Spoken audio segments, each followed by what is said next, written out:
It's a pleasure to be here tonight to give our first State of the City address. It's a wonderful opportunity. The other cities in our municipalities do give this address. And so I think it's a wonderful opportunity to say, hey, let's shout out Sherwood. So that's what I'm going to do tonight. If there's one thing I love doing more than anything else, it's shouting out Sherwood. Sherwood is and continues to be one of the most livable cities in the state of Oregon, and has even been recognized nationally in Family Circle magazine and in Money magazine. Sherwood's unique mixture of growing emerging community with a small town feel draws new residents to us every year and keeps the current residents interested and invested in this community. We have top ranking schools and beautiful parks. We have strong youth sports programs and faith communities. We can boast two of our own recreational centers, the Sherwood Fieldhouse and the Sherwood Recreational Facility, as operated by the YMCA. We recently updated our senior center, which is also another multi-use facility, regularly used by scout troops, Voices for the Performing Arts, and choirs, and many other nonprofit partners. We have a beautiful outdoor amphitheater at Stella Olson Park, now with modern facilities, read restrooms, which I know is appreciated by all. If you haven't dropped by Stella Olson Park recently, then you are in for a pleasant surprise, because the new play structure is being erected as we speak and will be complete for our children to enjoy before the start of our Music in the Park program, another excellent Sherwood tradition. It's part of our long-range maintenance plan on all parks that was brought forward last year by our council. I think that that is a tribute to us looking forward. That's what I want to do. I want to think about what are the things that we need to look forward to in the future in order to plan. If you've driven through downtown recently, you've noticed the beautiful building being built across from our Cannery Plaza with much anticipation. It is our new art center, which we hope to be naming this evening. It'll have its grand opening on February 28th from 11 a.m. to 4 p.m. This facility was created as a multi-use facility and has individual seats in rows that actually fold back in a bleacher style, opening up a grand ballroom that can accommodate round table banquet seating. If you've ever been to the Broadway rows, it's a little bit what it looks like. These are real theater seats, not bleacher seats like you'd sit at the Sherwood High School gym, but they're real bleacher seats that fold back, opening up a beautiful area that you can have lovely banquets at. It has two classrooms, one wet and one dry. On the far side of the building are 3 generous building spaces, which will be available to lease as a revenue source for the center. Art centers generally are loss leaders. So we thought ahead and said, how do we maybe make this facility not a loss leader? Let's add 3,000 square feet that we can rent out regularly and also bring people to enjoy regularly. When I think about Sherwood, the one thing that stands out for me more than anything is how much in this town people care about one another. Many of the amenities that we think of as making Sherwood Sherwood were started by people just like you and I. The Helping Hands Food Bank was started by Gerald and Dottie Eady in a closet in our little Sherwood United Methodist Church many years ago because they saw a need for providing food to our most vulnerable. Cindy and Roger Agson came along and started the Give and Gobble Thanksgiving Run to help fund that Helping Hands. A couple years ago, Mike and Shelley Rath took that run over, and Give and Gobble every year has continued to grow. I've had the joy of running in it every year. And this year, my children also ran with me. That was very special for me. The Food Closet has turned into a center that now gives back to the Oregon Food Bank and has expanded to offer a weekend backpack program, food for students on the assisting lunch program that have opportunity to take the backpack filled with food home for the weekend, a time when there's often not food in the pantry. I think one of the most innovative parts of this program is that it not only provides assistance to those in need, but it also builds community. How are the backpacks that I speak about filled? Well, they're filled as one of the activities at the Springs Retirement Center. It's one of their most coveted activities that you better sign up in advance for because it is full if you don't. And those backpacks are lovingly filled by the seniors in those communities, knowing that they're going to go to needy children and home so that they have lunches and food to eat over the weekend. This is the Sherwood I have come to know and love. Seniors caring for children and children caring for seniors. A similar program that I've been involved with for several years is the Faith in Action, Good Faith Samaritan Saturday. This program, facilitated by Providence, occurs twice a year and gives seniors who want to remain in their homes but need some assistance with that annual and biannual yard maintenance to sign up for that volunteer yard maintenance and window cleaning service. Done once in the spring for the weeds and once in the fall for the leaves, this program is one not to be missed. Check the Senior Center bulletin board for announcements of this great program and get involved. I used to go when my kids were very little to do this program, and sometimes they were so small that they really weren't so much of a help. But they would play with the dog, and we would trim the trees, and they learned that it's important to think about more than just yourself in a community.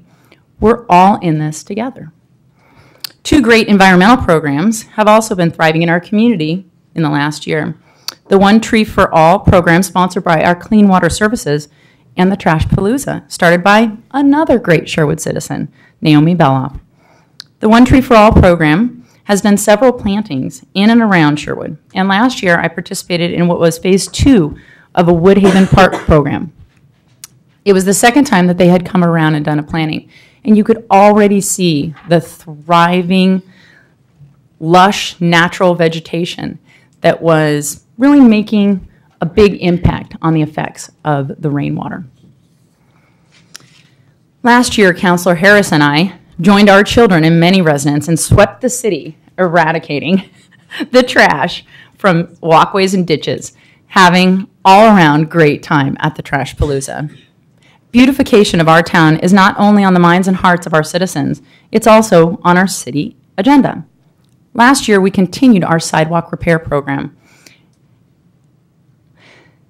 where citizens could take advantage of opting into a reduced fee city repair of raised sidewalks, and the cost could be added incrementally over a year to the residents' utility bill. This program has been extremely successful by keeping our residential walkways safe for all to enjoy and minimizing the impact on the homeowners.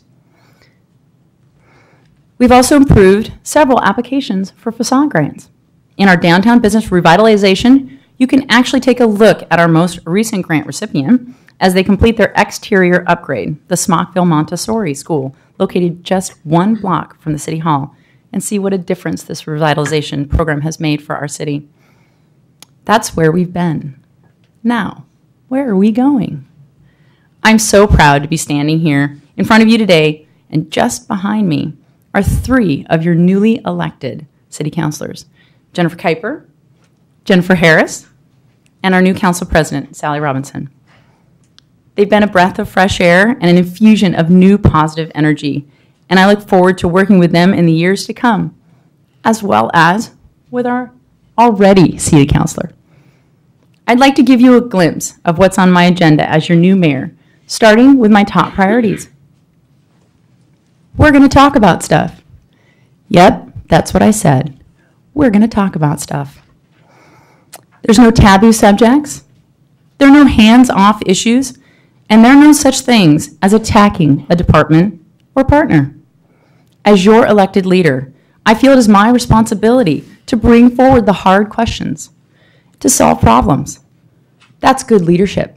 That's effective government. One of Mayor Middleton's goals was the completion of a dog park for our citizens of Sherwood. I'll be advocating to complete this goal. Now, I don't happen to own a dog, but after going door to door during the election process, I have to tell you, I am in the minority. In future meeting, I will be bringing forward to council a supplemental budget approval to achieve the goal of bringing a dog park to the city of Sherwood. I would appreciate your support. Mayor Middleton also started a discussion about how we provide our police service to the citizens of Sherwood. I will be continuing that discussion. I would like to do a cost service analysis of contracting our police services with Washington County. Now, this is not equivalent to closing the Sherwood Police Department. Our police officers deserve to have the most opportunity for advancement possible without having to leave our department. In many Washington and Clackamas County cities, communities have found financial and service benefits by contracting with the county police department. Will this be our final decision? I don't know. I would simply like to investigate the possibilities with no preconceived goal for the conclusion in mind.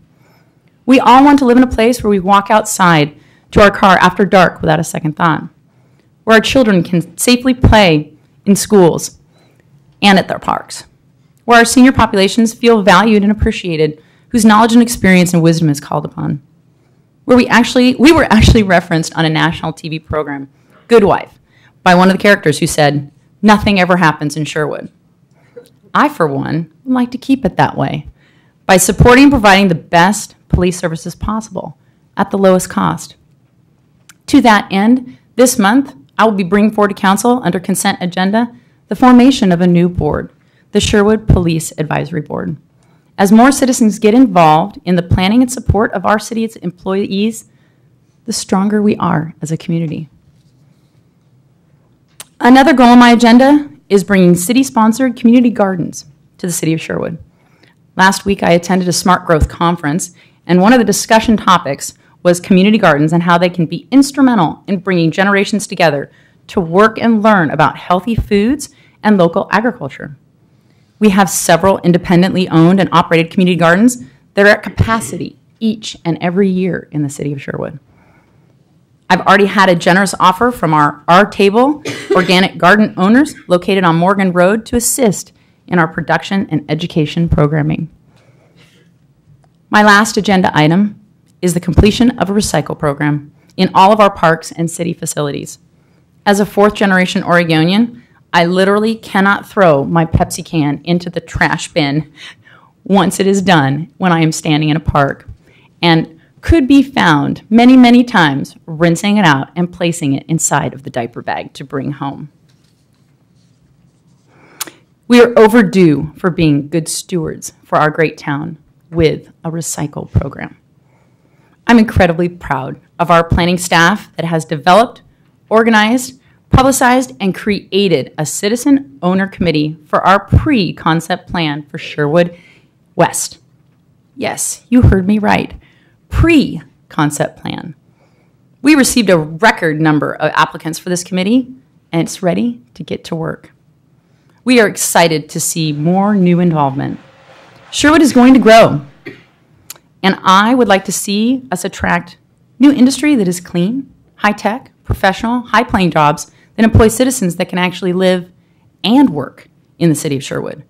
The only way to do that is to start planning now.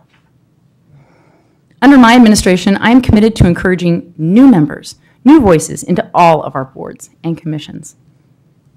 I will continue to be involved in the conversation and in relationship with our Washington County and state representatives that make the decisions impacting our major roads and highways. We have a very unique positioning where we are bisected by two roads we have no jurisdiction over. Highway 99 is controlled by ODOT. Tualatin Sherwood, Washington County. It's important that we remain at the table in both of these areas so that our voices are heard in what happens in the large major roadways that bisect our lovely city. Maintaining open dialogue regarding the decisions made at a county and state level directly impact our city's livability. I will continue to be a part of that discussion and the discussion of water planning for our region and keep the important partnerships we have built with the city of Wilsonville open and transparent as we plan for our future. I'll be moving into my office into the ground floor of City Hall this month in order to be more accessible to you. And I'm not going to take it personally that it is a windowless office.